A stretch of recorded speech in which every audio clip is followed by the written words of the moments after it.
성경 말씀 출애굽기 31장입니다.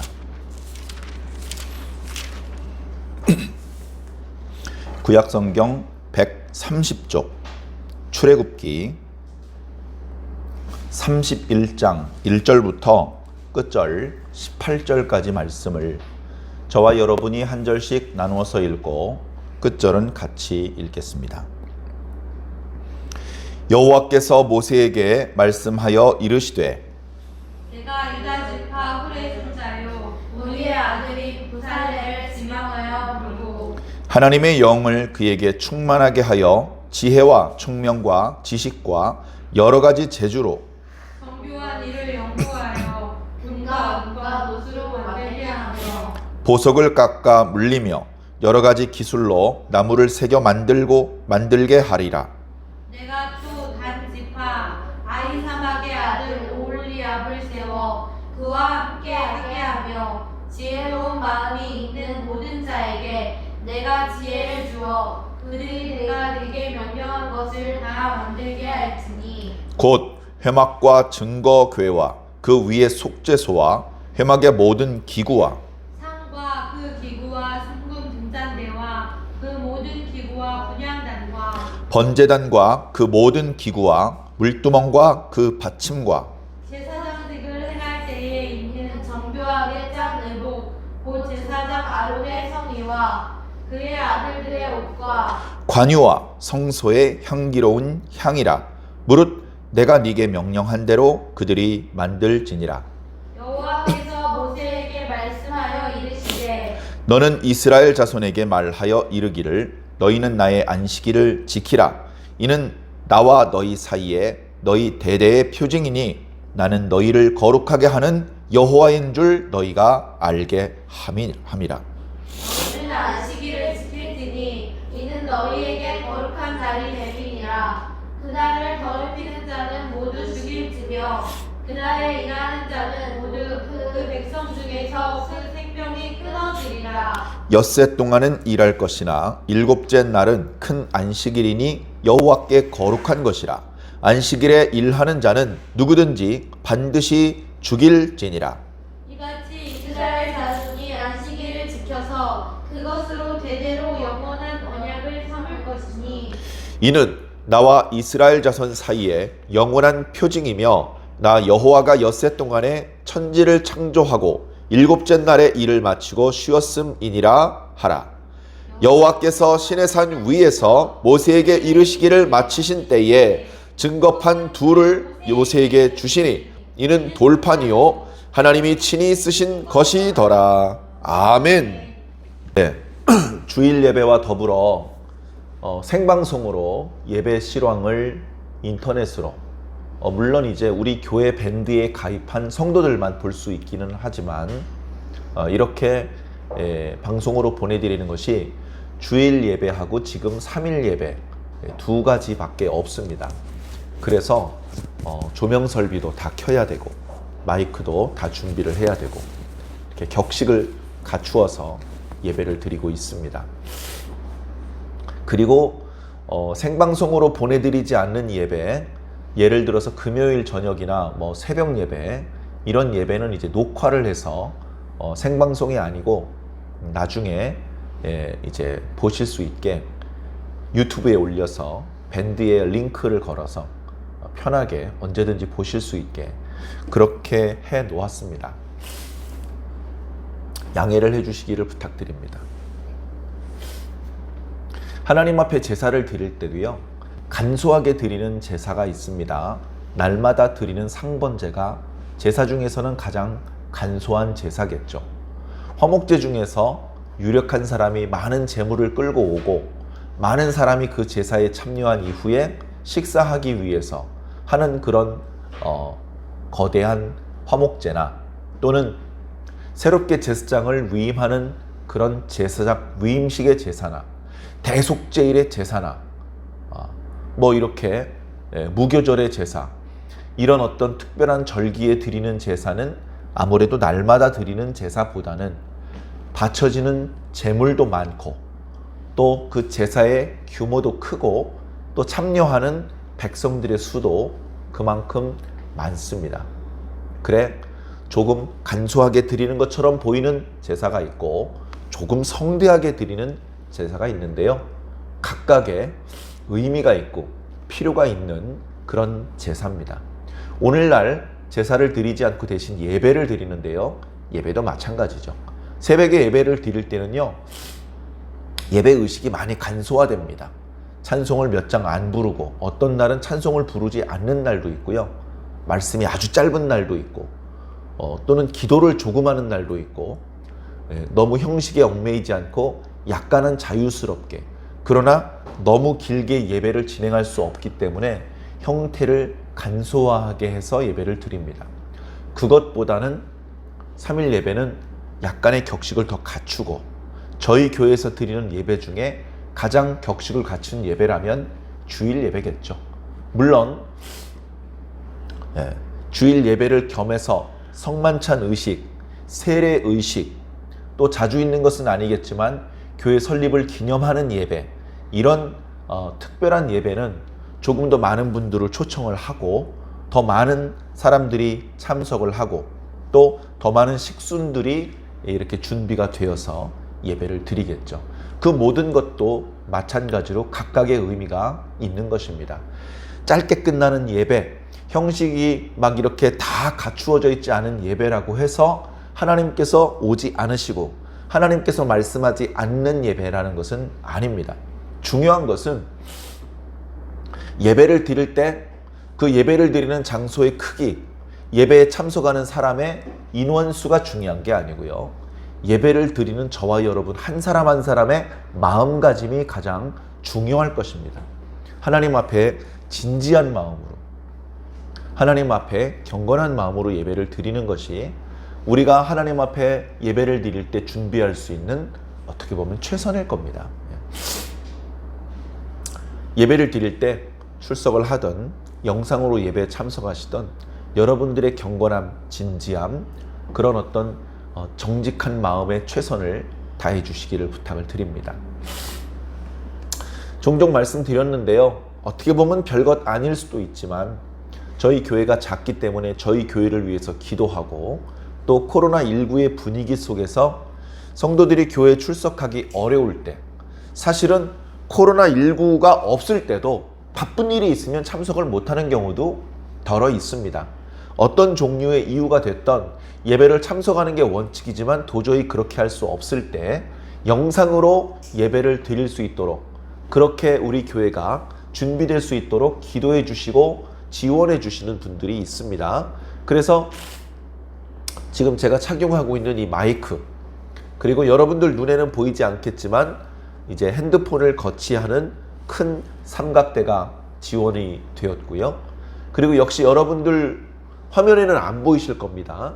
이쪽 편과 이쪽 편에 룩스패드라고 하는 조명 설비가 추가로 설치되었습니다.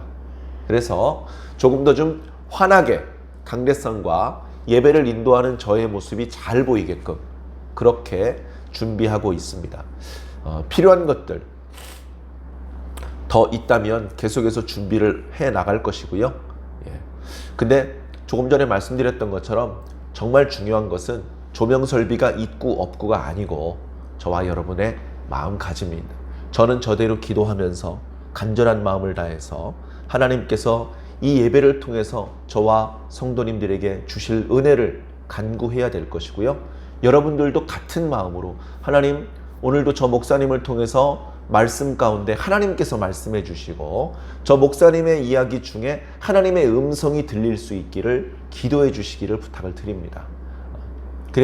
그렇게 하는 것이 저와 여러분에게도 1차적으로 유익이 되는 것이고, 그리고 저희 교회를 위해서 기도하고 작지만 이런저런 후원을 하시는 분들에게 보람 있는 열매가 되는 일들이 될 것입니다.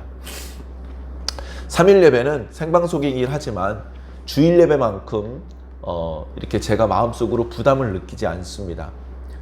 그래서 조금 편하게 오늘 본문 말씀 드리기 전에 앞서서 한 말씀 드리고 싶은 게 있는데요. 항상 제가 예배를 인도할 때 마음속으로 숙제가 뭐냐 하면 오늘 설교가 너무 길어지면 안 되는데 하는 그런 숙제가 있습니다.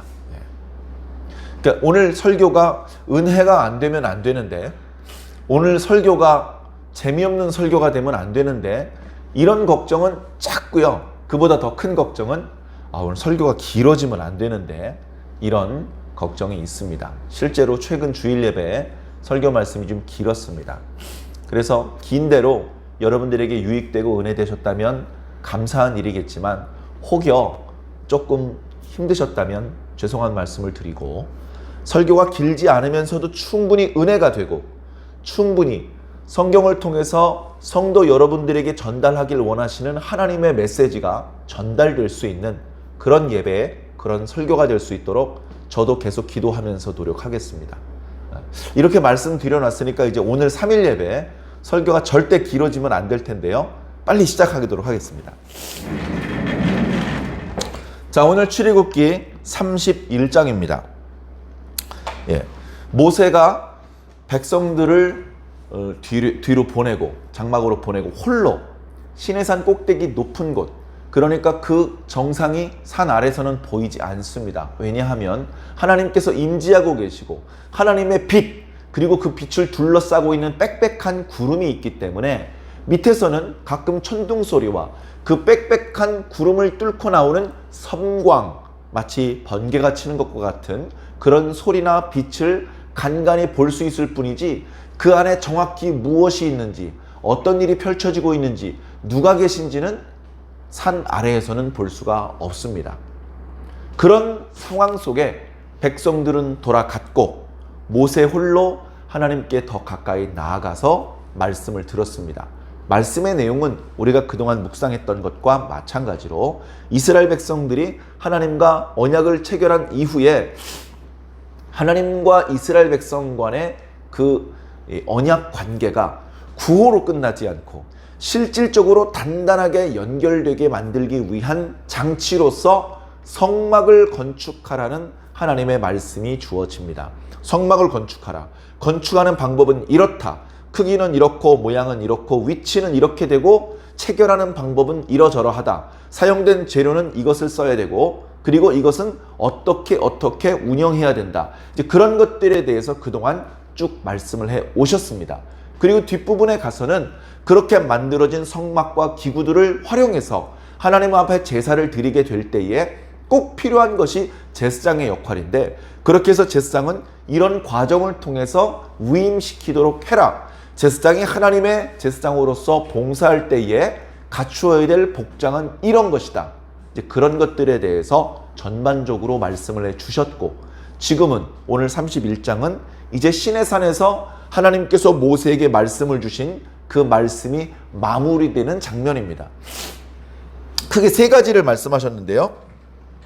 첫 번째는 성막과 기구를 만드는데 만드는 사람을 임명해서 그를 통해서 만들게 해라. 이렇게 말씀하시는 겁니다. 한번 메모를 해볼까요? 첫 번째는요, 성막을 만들게 될 사람을 임명해라, 지명해라. 그렇게 말씀을 하셨고요. 자, 두 번째는요, 조금 성막 건축, 그러니까 지금까지 하나님께서 모세에게 주셨던 말씀이 일관적으로 성막 또 제사장 관련된 말씀이었는데, 그것과 약간 맞지 않는 것과 같은 안식일에 대한 말씀을 주셨습니다. 그리고 맨 마지막 구절, 세 번째로는 뭐라고 말씀하셨냐면은 하나님께서 말씀을 마치시고 증거판 2개를 모세에게 주셨는데 이건 돌판이다. 그렇게 자, 증거판이라고 써보겠습니다. 증거판 2개를 주셨죠. 자, 이런 말씀으로 오늘 말씀이 구성되어 있습니다. 다행히 오늘 말씀이 분량이 그렇게 길지 않아요. 오늘 말씀 18절까지만 되어 있기 때문에 잘하면, 집중을 하면, 삼천포에 다녀오지만 않으면 그리 길지 않게 말씀이 끝날 수도 있을 것 같습니다. 자, 그러나 말씀이 짧다고 우리가 꼭 들어야 될 하나님의 메시지를 놓치거나 은혜와 감동을 못 받는다면 또 안 되겠죠. 자, 일석이조, 필요하면 3조, 4조도 잡아낼 수 있는 그런 경건하면서도 집중된 그런 예배를 드려보시기 바랍니다. 바로 앞에 이제 조명이 있어서 저는 눈이 살짝 부신데요. 여러분 화면에서 보실 때에 저와 또 이 화이트보드가 깨끗하게 잘 보이시는지 모르겠습니다. 한번 살펴보겠습니다. 자, 하나님께서 모세에게 말씀을 하십니다. 너는 성막을 건축하고 기구를 만들어라. 이것을 만들기 위해서 두 사람을 임명을 해라. 그 두 사람이 나오는데요. 한 사람은 브살렐이란 사람입니다. 브살렐이란 사람이고 또 한 사람은 오홀리압이라는 사람입니다. 브살렐이란 사람은 유다 지파 사람입니다. 그 다음에 오홀리압은 단 지파 사람입니다. 말씀이 한없이 늘어지면 안 되기 때문에 중간중간에 여러분들이 기억하고 계시면 좋을 것 같은 그런 메시지들을 중간중간에 섞겠습니다. 자, 유다 지파는요, 이스라엘 12지파의 대장 지파입니다. 야곱의 첫 번째 아들은 르우벤이었지만 실질적으로 가장 이스라엘 12지파에서 역할이 두드러졌고 인구가 많았고 그래서 하나님의 칭찬과 사랑을 받았던 지파는 다름 아닌 유다 지파입니다. 그 유다 지파 중에서 성막을 건축하는 사람이 임명이 되었습니다. 그 이름은 브살렐인데 우리가 무슨 베드로, 다윗, 모세 이렇게까지 유명한 사람은 아니지만 그래도 완주중앙교회의 성도라면 브살렐 이런 이름 정도는 기억해두면 좋을 것 같습니다. 이 브살렐은 오홀리압과 더불어서 성막과 성막의 기구를 만드는 그 모든 작업의 총감독입니다.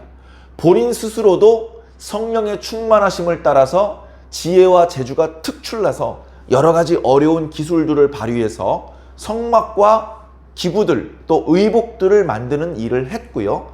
그리고 그 일들을 하는 많은 사람이 두 사람뿐 아니고 더 많이 있습니다. 그 여러 사람들을 총감독해서 하나님께서 모세에게 보여주셨고 말씀해 주신 그대로 성막과 기구들이 만들어지도록 책임을 진 사람입니다. 그래서 그런지 오홀리압은 이제 어떻게 보면 부감독이죠. 브살렐은 할아버지 이름까지 나오고요. 오홀리압은 아버지 이름까지밖에 안 나옵니다. 브살렐의 할아버지가 누굽니까? 한번 찾아보세요. 2절에 막 상상하지 마세요. 성경 속의 인물을 막 무슨 계시를 받는 것도 아니고 다 기록되어 있지 않습니까? 훌의 손자라고 기록되어 있죠? 훌이라는 사람은 성경에 자주 나오는 이름이 아닙니다. 훌은 누구냐? 출애굽기 17장에 보면 갑자기 아말렉 족속이 이스라엘을 공격하는 일이 벌어집니다. 그 아말렉 족속에 대하여 하나님께서 좋게 보지 않으셨습니다. 그래서 그들과 전투가 벌어지게 하셨습니다. 그런데 전투를 벌일 때 그 전쟁을 치르는 사람들을 여호수아가 지휘했습니다. 현장에서 여호수아가 목숨을 걸고 이스라엘의 다른 용사들과 함께 열심히 싸웠죠. 그런데 모세는 함께 싸우는 것이 아니라 그 아말렉과 이스라엘 용사들이 싸우는 곳이 내려다 보이는 산 중턱에 앉아서 손을 들었습니다. 우리가 주일 예배 끝나면 제가 양손을 이렇게 들어서 축도하지 않습니까? 마치 그것처럼 양손을 이렇게 들었습니다. 그렇게 모세가 손을 들고 있으면 이스라엘이 이기는 거예요. 그런데 모세가 사람인데 피도 안 통하고 손 들고 있으면 손이 아프잖아요.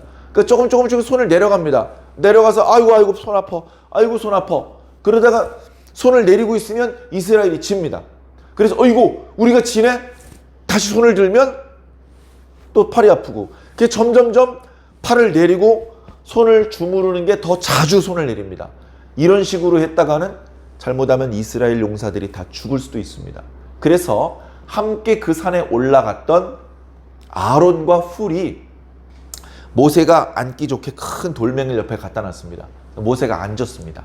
앉았고 양 옆에 아론과 훌이 모세의 손을 이렇게 잡아주었습니다. 그렇게 하니까 피가 안 털려서 팔은 조금 저릴지 몰라도 계속해서 손을 들고 있었고 그때로부터 맹렬히 공격해서 이스라엘은 아말렉을 물리칠 수 있었던 것이죠. 그때 성경에 아론이라는 이름은 자주 나오지만 훌이라는 사람의 이름이 잘 안 나왔었는데 그때 모세를 도와서 이스라엘 군대가 승리할 수 있도록 그의 팔을 들고 있었던 사람이 바로 유다 지파의 훌입니다. 그때 이후로 아론은 계속해서 이스라엘 사람들 앞에 리더로, 지도자로 부각이 됐고 또 대제사장으로 임명을 받았지만 훌은 그의 존재가 나타나지 않았습니다. 사실은 많은 백성들의 존경을 받았고 그리고 백성들에게 선한 영향력을 끼치는 훌륭한 사람이었지만 드러나지 않았습니다. 훌은 직접 드러나지 않았지만 그의 가족 중에 하나님께 크게 쓰임받을 사람이 예비되고 있었고 하나님은 그것을 잊지 않고 보고 계시다가 결정적인 순간에 부르십니다. 부살레를 불러서 성막을 만드는 일 전체를 총감독하게 하라. 예? 부살렐이 누구죠? 훌의 아들이다. 아, 훌의 손자입니까? 훌의 손자? 훌의 손자입니까? 아, 그 친구라면 믿을 수 있겠군요. 그렇게 해서 어떻게 보면 부살렐보다 오홀리압이 나이가 많았을지도 모르고 또 이 두 사람 이외에 다른 사람들이 많이 있었는데 그 사람들 중에 경험이 많거나 나이가 많은 사람이 있었는지 모르지만 그 모든 일을 총감독하고 결정을 내리는 것은 부살렐이었습니다. 부살렐이라는 이름이 성경에 자주 안 나오는데요. 뒤에 이런 말씀이 나옵니다. 부살렐은 증거궤를 만든 사람이다. 증거궤를 만든 사람 부살렐이다. 성경이 증거궤가 중요하기 때문에 그것을 만든 사람의 이름까지 기록해 놨는데 부살렐이 그것은 옆에 있는 사람한테 맡기지 않고 자신이 직접 뛰어들어서 혼신의 노력을 다해서 하나님의 마음에 흡족한 증거궤를 제작을 했던 모양입니다. 이렇게 하나님을 위해서 일할 사람들이 직접 지명이 되었습니다. 어쩌면 부살렐과 오홀리압을 모세가 전부터 알고 지내던 사이가 아니었을 겁니다. 모세가 어떻게 이스라엘 60만 군대의 이름을 일일이 다 알 수 있겠습니까? 그들의 이름과 얼굴을 어떻게 다 기억할 수 있었겠습니까? 그러나 모세가 산에서 내려오자마자 부살렐과 오홀리압은 앞으로 나오시오 그랬을 때 본인들은 깜짝 놀랐을 겁니다. 날 어떻게 알지? 전에 저분하고 만나서 이야기한 적도 없었는데. 그러나 이미 하나님께서 그 이름을 알려주셨기 때문에 모세는 알았고 지명하여 불러냈기 때문에 그들은 거절할 수 없었으며 그들이 모세를 통해서 부름을 받자마자 하나님께서는 그에게 하나님의 신, 다시 말해 성령을 충만하게 하셨습니다. 성령 충만하면 어떻게 될까요? 성령 충만하면 그 충만한 성령의 모양이 여러 가지 양상으로 나타나는데 부살렐의 경우에는 성막을 건축하는 데 필요한 모든 지혜와 재능과 재주로 나타났습니다. 그래서 그는 넉넉히 성막을 건축하는 역할을 감당할 수 있었습니다. 아울러서 6절에 오홀리압을 세워 그와 함께하게 하며 오홀리압이 부살렐을 돕게 한다 이런 말씀이고요. 지혜로운 마음이 있는 모든 자에게 내가 지혜를 주어서 그 모든 것들을 만들게 할 것이다 라고 말씀하셨는데 여기 지혜 있는 마음이라는 것은 이런 겁니다. 성막을 건축하는 데 필요한 기술이 있는 자는, 성막을 건축하는 데 필요한 재능이 있는 자에게는 하나님께서 지혜를 주실 것이다. 여러분, 지혜는요 성령님의 별명입니다. 그래서 부살렐과 오홀리압에게 부어주시는 하나님의 영이 성막을 건축하는 데 소용되는 재능을 가지고 있었던 사람에게도 임해서 결국은 성막 건축은 성령 받은 사람들을 통해서 이루어지게 되는 것입니다. 이 사람들이 만들어야 되는 것은요, 성막과, 자 한번 볼까요? 성막은 아무래도 성막 그 천막, 덮개와 벽, 그 다음에 담장을 말하는 거겠죠. 그 다음에 성막 중에서 가장 중요한 게 언약궤입니다. 증거궤라고 말씀하고 있는데요. 증거궤의 뚜껑을 우리는 속죄소라고 말했습니다. 자, 그리고 이 증거궤, 이거는 지성소에 보관을 하게 되어 있고, 성소에는 뭐가 있냐면 상이 있는데 떡상이고요. 떡상에 여러 기구들이 또 있죠. 떡상 반대편에는 순금 등잔대가 있습니다. 등잔대와 등잔대를 관리하기 위한 또 여러 가지 도구들이 있죠. 그리고 바로 언약궤 맞은편에 성소와 지성소를 구분해주는 휘장 바로 바깥쪽에 분향단이 있습니다. 자, 지금까지는 이것을 어떤 크기로 어떤 모양으로 만들라고 하나님께서 환상 가운데 보여주셨고 음성 가운데 들려주셨지만 이제 부살렐과 오홀리압과 이들에게 속한 그 제주꾼들은 이것들을 실제로 만들어야 됩니다.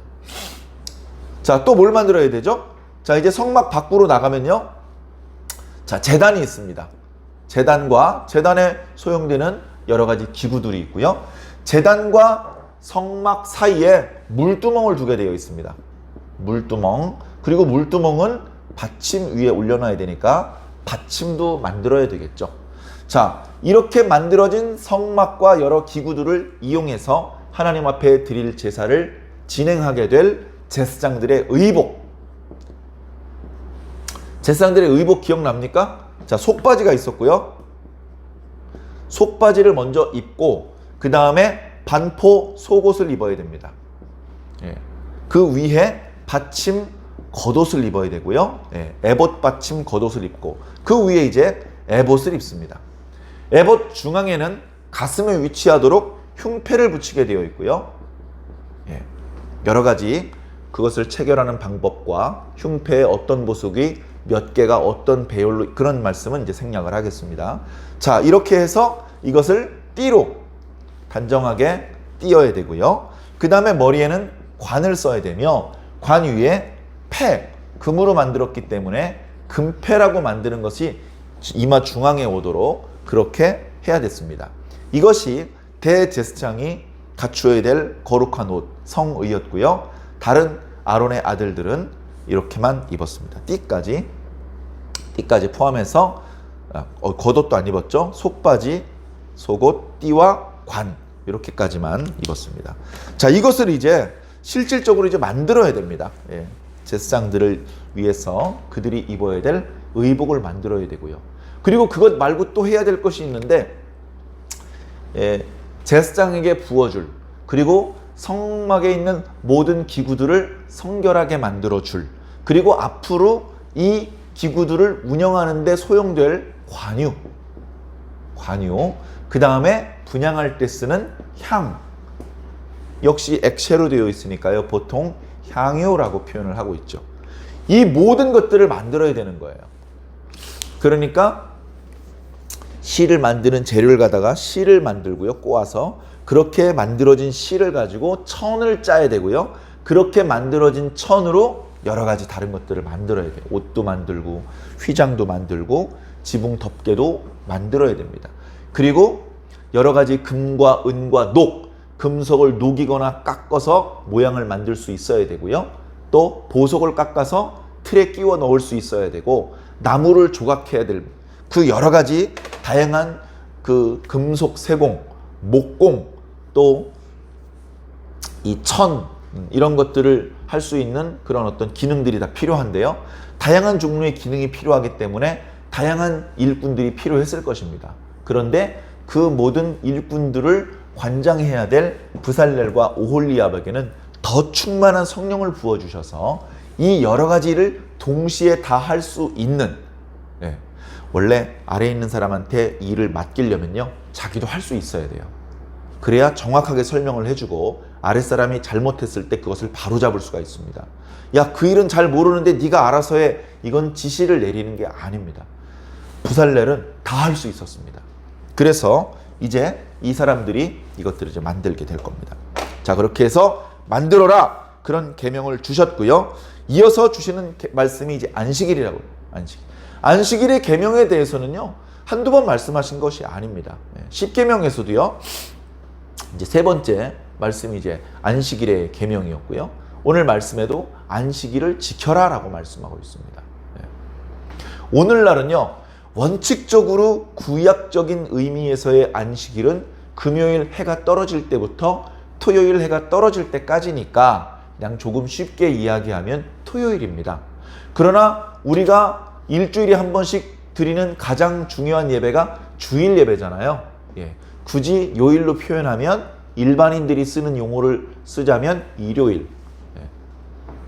일요일에 예배를 드려야 됩니까? 안식일에 예배를 드려야 됩니까? 안식일의 규례를 중요하게 생각하는 안식교 또 이단 중에서 하나님의 교회 이런 데는요, 일요일 날 예배 드리는 것은 잘못이다.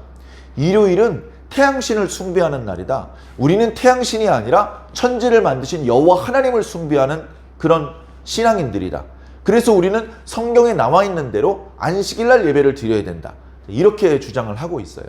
자, 그런데 왜 우리는 율법의 전통을 따라서 안식일 날 예배를 드리지 않고 과거에 태양신에게 경배를 드리던 일요일 날 예배를 드립니까? 예수님께서 안식 후 첫날 부활하셨어요. 안식 후 첫날, 그러니까 오늘날 요일로 말하면 일요일에. 그래서 그것을 신약 성경에는 주의 날이라고 표현하고 있고 우리는 그날을 주일이라고 부르며 그날 드리는 예배를 주일 예배. 그래서 우리는 주일 예배를 가장 소중하게 생각합니다. 그리고 우리가 일상을 살아가면서도요, 주말에는 일을 하는 분이 있지만 그래도 주일에는 쉬는 경우가 많습니다.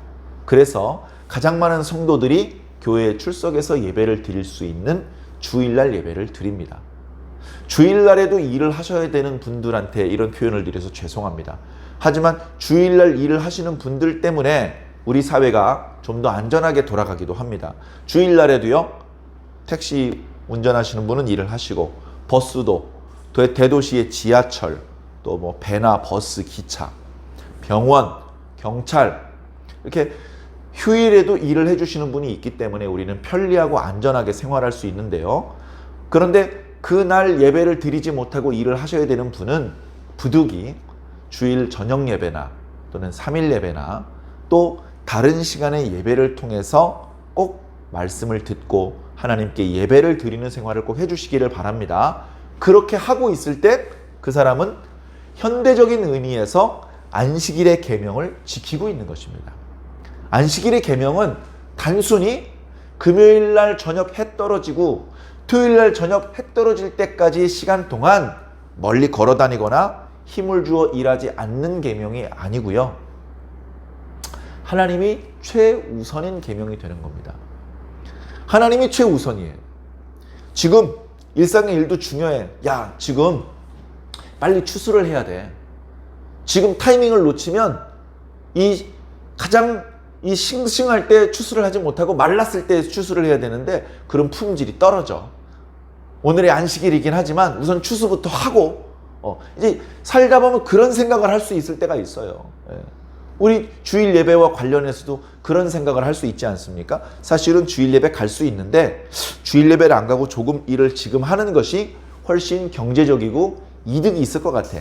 예배는 뭐 다음 주 주일에 드려도 되고 뭐 이런 생각이 있는 경우가 있지 않습니까? 그러나 하나님께서 바라시는 것은 네가 하는 그 일보다 여호와 하나님이 첫 번째가 되어야 된다는 것이죠. 하나님이 첫 번째가 되어야 된다는 것입니다. 오늘 말씀에는 심지어 이런 말씀도 기록해 주고 있습니다. 이 안식일을 더럽히는 자는 죽여라. 안식일을 지키지 않는 자는 죽여라. 하나님이 최우선이 아닌 사람, 하나님이 두 번째이고 다섯 번째이고 10번째인 사람은 죽여라 이 말입니다. 안식일 날 왜 일을 하지 않고 쉽니까? 피곤해서 쉽니까? 피곤해서 쉬는 것도 있는데요. 하나님이 우선이기 때문에 쉬는 겁니다. 일요일 날, 그러니까 우리가 주일이라고 하는 이날 예배도 안 드리고 가만히 누워있으면 안식일의 계명을 지키는 것이냐? 그렇지 않습니다. 구약의 이스라엘 백성들이 안식일 날 마냥 방구석에 누워만 있었던 것이 아닙니다. 오히려 안식일 날은 평소보다 제사를 2배로 더 많이 드렸습니다. 오히려 안식일 날 더 많은 곳에서 성전, 회당 이런 곳에서 그동안 평소에 일상으로 바쁘게 지내느라고 읽지 못했던 율법의 말씀을 더 많이 읽었습니다. 평소에 드리지 못했던 기도를 더 많이 올렸습니다. 평소에 부르지 못했던 찬양을 더 많이 불렀습니다. 그렇게 보내는 것이 안식일을 바르게 보내는 것입니다. 어렵게 생각하실 것 없고요. 여러분들은 그냥 주일날 교회 오시면 됩니다. 그래서 주일날 하고 싶은 일, 쉬는 것부터 시작해서 오랜만에 만나야 될 친지도 있고 미루어 놨던 일도 있고 그것들도 하셔도 되는데요. 예배를 제쳐놓고 그것들을 하신다면 뭔가 문제가 될 수 있으니 먼저 예배를 드리고 그 다음에 미루었던 일들을 처리해 주신다면 좋을 것 같습니다. 자, 그리고 맨 마지막에 주셨던 말씀이 증거판이죠. 잘 아시는 것처럼 돌판 2개입니다. 이 돌판은 처음부터 모세가 만들어서 올라간 게 아니었습니다. 처음에 모세가 올라갈 땐 빈손으로 올라갔죠. 내려올 땐 묵직한 돌판 2개를 들고 내려왔습니다. 40일 밤낮을 잠자지도 않고 밥 먹지도 않고 하나님 앞에서 말씀을 들었던 모세가 그 무거운 돌판을 들고 내려온 것을 생각하면 그 빽빽한 구름 속에서 벌어진 일들은 구름 바깥쪽에서 벌어진 일들과는 조금 다르게 흘러가는 양상이지 않았을까. 최근에 인터스텔라라는 영화를 보니까요, 어느 별에서 불과 몇 분 있다가 나왔는데 그들을 기다리는 우주선에서는 수십 년이 흘렀다. 이런 시간이 비대칭적으로 흐르는 것에 대해서 영화적으로 묘사한 것을 우리가 본 적이 있었는데요. 그것과 동일하다, 제가 그렇게 말씀드리는 것은 아니지만 뭔가 조금 다른 분위기가 그 빽빽한 구름 안에는 존재하는 것 같았다. 그런 말씀을 드리는 것입니다. 그래서 모세가 그 돌판 2개로 가지고 이제 내려오는데요. 32장에 펼쳐지는 비극에 대해서는 다음 주에 말씀드리기로 하고, 오늘은 지금까지 우리가 살펴보았던 오늘 말씀, 출애굽기 31장 말씀 안에서 우리가 놓쳐서는 안 되는 하나님의 메시지에 대해서 살펴보도록 하겠습니다. 첫 번째는요, 하나님께서 지명하여 부르신다는 겁니다. 야, 거기 몰라 그 중에서 한 명 일로 나와, 이렇게 부르시는 게 아니고요. 너 사무엘 이리 와. 너 다니엘 이리 와. 너 엘리야 그거 그만해 이리 와. 이렇게 이름을 콕 집어서 지명해서 하나님께서 당신의 일꾼을 부르신다는 겁니다. 야, 너 더벅머리 이렇게 부르지 않고 삭개오야 내려와라 이렇게 이름을 지명해서 부르시는 것에는 여러 가지 의미가 있는데요. 첫 번째, 이름을 불러주신 분과 그 이름 부름을 받은 자 사이에 친밀한 관계입니다. 관계가 아주 가깝고 친밀하니까 이름을 부르는 겁니다. 학교에서도 그렇죠. 야, 너 좀 조용히 좀 해. 별로 관계가 가깝지 않으면 그렇게 말할 겁니다. 야, 길동아 조용히 좀 해. 훨씬 관계가 가까울 때 이름으로 상대방을 부르는 겁니다. 하나님께서 우리를 더 친근하게 생각해 주신다는 겁니다. 또 한 가지 이런 의미도 있습니다. 이름을 부르시는 분이 부름을 받은 분보다 높다는 겁니다. 하나님께서 제 이름을 부르셨습니다. 어떻게 그럴 수가 있죠? 하나님이 저보다 높으니까요. 하나님이 얼마나 높으신 분인지 저는 감히 하나님의 이름을 제 입술에 올리기가 주저됩니다. 부끄럽습니다. 하나님의 이름뿐 아니고 땅에 있는 사람들에게도 아주 지체 높은 사람의 경우에는 이름을 부르지 않습니다. 그죠? 어르신, 대감만인, 주상전하 이름으로 부르지 않고요. 호칭으로 불러요. 우리가 하나님을 이름으로 부르지 않습니다. 만군의 여호와여, 주여, 아버지 이렇게 부르지 이름으로 부르지 않아요. 이름으로 부른다는 것은 우리를 부르신 하나님이 우리보다 훨씬 크고 높은 분이라는 겁니다. 그것을 알고 응답을 해야 되는 것이죠. 그 다음에 세 번째는요, 이름을 부르신 분이 이름 부름받은 사람의 주인이 되신다는 겁니다. 우리는 하나님께서 나를 불러주시는 순간 하나님의 소유가 됩니다. 하나님의 소속이 됩니다. 그렇기 때문에 이제 하나님에 의해서 부름을 받은 나는 제3자에 의해 간섭을 받으면 안 됩니다. 왜? 나는 제3자가 아니고 하나님에게 소속된 사람이고 하나님께 연결된 사람이니까 하나님께서 주시는 말씀에 따라서만 움직여야 됩니다. 그것이 지명하여 부르신 부름에 대한 의미인 것입니다. 그런데 하나님께서 브살렐과 오홀리압만 지명해서 불렀습니까? 성막 건축에 일하는 사람들 중에서는 두 사람만 이름을 지명했죠. 성경에 다른 일꾼들이 있지만 이름은 안 나타나 있잖아요. 성막을 만드는 일에 대해서는 두 사람만 지명을 했지만 하나님께서 성경에 지명하여 부른 사람이 이 두 사람뿐입니까? 아니죠. 처음에 모세를 부를 때도 지명해서 부르셨습니다. 모세야, 네가 서 있는 곳은 거룩한 곳이니 신발을 벗도록 해라. 야, 거기 그 지팡이 들고 있는 총각 아니라 얼마 전에 결혼했지. 아무튼 아저씨 신발 벗으세요. 이렇게 한 게 아니고요. 이름을 딱 부르는 겁니다. 이름을 지명해서 부르신 은혜가 성경에 나타나고 있는 몇몇 의인들만 그렇게 한 것이 아니고요.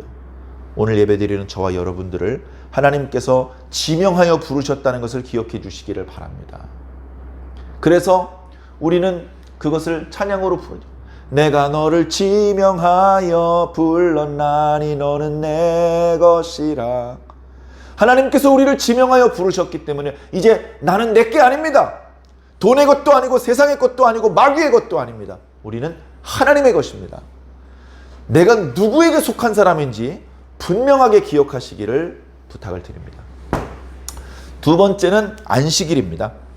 안식일의 의미는요, 단순히 정해져 있는 그 시간부터 저 시간까지 그 사이에 일을 하지 말라라는 의미가 아니고요. 중간에 설명드렸던 것처럼 하나님 우선.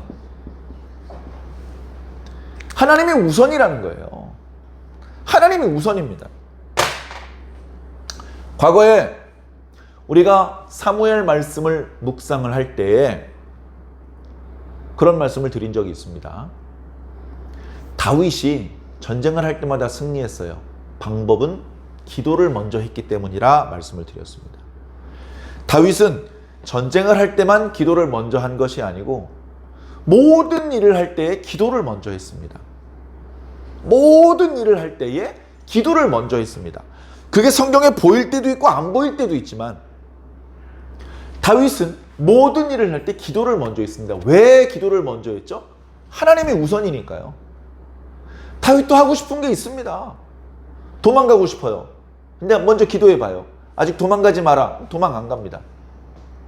아무래도 도망해야 될 것 같아요. 또 기도해봅니다. 도망해라. 그러면 도망갑니다. 왜 그렇게 했죠? 하나님이 우선이니까. 하나님이 우선이에요. 자, 그런데 우리 아이 안에 밧세바를 취하는 범죄를 저질렀을 때 아무리 뒤져봐도 다윗이 기도를 안 해요. 다윗이 기도하는 모습이 나타나지 않아요. 다윗의 말과 행동을 보면 기도하는 사람 같지가 않아요. 기도 안 하니까. 하나님의 우선이 아니니까 범죄하고 실패하고 넘어지고 신뢰해 주셨던 하나님에게 실망감을 안겨드리게 된 것입니다. 우리도 마찬가지죠. 하나님이 우선이 돼야 됩니다. 하나님도 좋지만 돈이 우선이지, 돈도 좋지만 시간이 우선이지, 시간도 좋지만 왜 이렇게 하나님보다 앞서는 게 많습니까?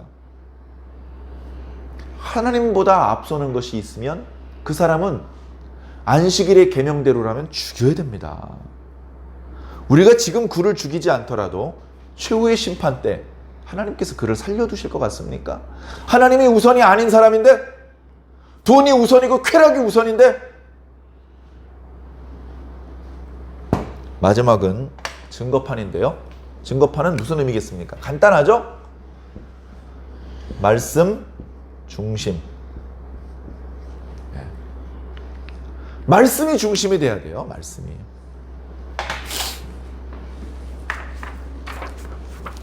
저희 교회 주보입니다. 저희 교회 제일 중요하게 생각하는 주일 예배 순서가 여기 나옵니다.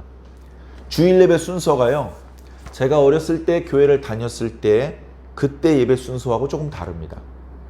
제가 교회를 개척하기 전에 부목사였을 때 섬기던 교회, 그 교회 예배 순서하고도 조금 다릅니다. 이 예배 순서가 다른 교회에 비해서는 그렇게 복잡하지 않고 좀 단순한 편입니다. 그런데 이 예배 순서를 제가 구성을 하면서 생각한 게 있습니다. 뭘 생각했느냐? 말씀이 중심에 들어가야 되겠다. 왜? 말씀이 중심이니까. 우리 교회 주일 예배는요, 말씀이 중심입니다. 그래서 주일 예배 순서에 중심에 뭐가 있느냐? 성경 봉독과 말씀 선포가 있습니다. 성경 봉독은 기록된 말씀을 함께 읽는 것이고요. 말씀 선포는 그 읽었던 말씀을 중심으로 그 주에 주신 하나님의 말씀이 선포되는 것입니다. 이것이 말씀입니다. 이 말씀이 중심이 돼야 돼요. 예배의 중심, 우리 일상생활에 우리 인생 전체의 중심이 되어야 됩니다. 그래서 말씀이 중심에 있고요. 그 앞에는 회중기도, 뒤에는 설교자의 기도, 그 앞에는 영광의 찬송, 뒤에는 감사의 찬송, 그 앞에는 성시교독과 신앙고백, 그 뒤에는 폐회 소식과 폐회송, 그 앞에는 묵도, 뒤에는 축도가 들어가도록 그렇게 구성을 한 것입니다. 예배를 구성할 때뿐 아니고요. 여러분들 하루 설계를 할 때, 한 달 설계, 1년 설계를 할 때도요. 말씀이 중심이 되시기를 바랍니다. 말씀이 중심이 돼야 된다고 해서 하루 24시간 중에 오전 11시부터 오후 1시까지는 말씀이 중심이 돼야 된다고 해서 1년 12달 중에 7월하고 6월은 말씀, 그렇게 구성을 하라는 뜻이 아니고요. 어떤 물리적인 배치의 가운데 지점을 말하는 게 아니고요. 여러분들의 마음속에 가장 무게중심을 말씀에 두라는 것이죠. 그러니까 어떻게 보면 하나님을 우선시하는 이 말씀과 말씀을 중심으로 하라는 말씀은 같이 따라가는 말씀인 것 같습니다. 그리고 이렇게 하나님 우선으로 살고 말씀 중심으로 살 때 하나님의 지명하여 부르시는 은혜를 입을 수 있을 것입니다. 여러분, 예수님의 입술을 통해서 여러분들의 이름이 불려진다면 얼마나 행복하겠습니까? 하나님의 음성을 통해서 여러분들의 이름이 호명된다면 얼마나 영광스럽겠습니까? 하나님께서 누구의 이름을 부르시겠습니까? 둘 중에 하나죠. 이 괘씸한 놈! 하면서 벼락을 얻어 맞을 사람 이름을 부를 때도 있겠죠. 그러나 하나님의 선물 보따리를 받게 될 사람의 이름을 부를 수도 있을 것입니다. 우리는 그렇게 하나님의 축복을 받을 사람의 이름으로 우리들의 이름이 호명되어야 됩니다. 하나님께 영광만 받으려고 생각하지 마십시오. 누구 나를 대신해서 십자가를 질 사람, 김은상, 네가 나를 위해서 십자가를 지어라. 이렇게 고난을 받는 일에도 주님의 부르심을 받는 것을 영광스럽게 생각하시기를 바랍니다. 그래서 우리는 놀고 먹으면서 상만 받을 생각을 하는 것이 아니라 부지런히 일을 해야 됩니다. 성막을 만드는 기간이 여러 달 걸렸습니다. 그 기간 동안 부살렐과 오홀리압과 성령 받은 주의 일꾼들은 밤낮을 가리지 않고 일을 했을 것입니다. 물론 성막을 빨리 준공해야 됨에도 불구하고 성막 공사가 진행되는 도중에 안식일이 왔으면 쉬었을 겁니다. 왜? 나 하나님께서 시키신 일 하는 거니까 난 안식일 안 지키고 계속 성막 만들래? 안 돼요. 성막을 만들라고 하시는 분이 하나님이지만 성막 만드는 일보다 안식일이 우선이에요. 하나님이 우선입니다. 이 말씀이 먼저예요. 이거 먼저 지키고 그리고 하나님께서 시키신 일을 하는 거예요. 난 식당에서 이번 주 주일날 식사 봉사야. 그래서 예배도 안 드리고 식당에서 봉사만 하면 하나님께서 기뻐하실까? 그렇게 했더니 마음에 막 은혜가 충만해집니까? 그렇지 않습니다. 조금 일찍 나와서 일부 예배를 드리든 어떤 방법으로든 하나님이 우선이 돼야 됩니다. 그렇게 한 다음에 그 하나님께서 부탁하신 일, 차량 운행도 해야 되고 안내도 서야 되고 식사도 섬겨야 되고 청소도 해야 되고 그 나머지 일들을 또 성실히 할 때 하나님께서 축복받을 사람으로서 여러분들의 이름을 지명하여 부르실 것입니다. 우리는 이렇게 좋은 의미에서 하나님의 부름을 받고 그래서 성령 받고 쓰임 받고 축복받는 좋은 의미로서 하나님의 부름을 받아야 되며 그때까지 하나님 우선 말씀 중심의 삶을 살아야 될 것입니다. 기도하겠습니다. 살아계신 하나님 아버지, 오늘도 우리에게 말씀하여 주시니 감사합니다. 하나님을 우선시하여야 함에도 불구하고 하나님이 없는 자들은 그렇게 할 수가 없습니다. 말씀 중심으로 살아야 함에도 불구하고 말씀이 없는 자들은 그렇게 할 수가 없습니다. 그러나 우리에게는 하나님이 계시고 우리 마음에는 하나님께서 주신 말씀이 있습니다. 하나님을 우선시하고 말씀을 중심으로 살아갈 수 있도록 주님 인도하여 주시옵소서.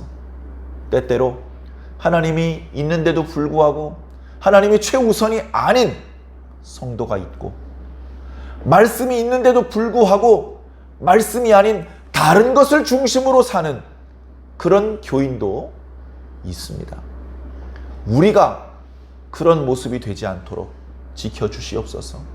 언제나 때때로 아쉽고 어려움이 있더라도 하나님을 우선하고 말씀을 중심으로 하는 그런 삶을 계속해서 살아나갈 수 있도록 인도하여 주시옵소서. 그렇게 할 때에 마지막에 하나님의 큰 축복과 구원을 입을 자로 우리를 지명하여 부르실 줄 믿습니다.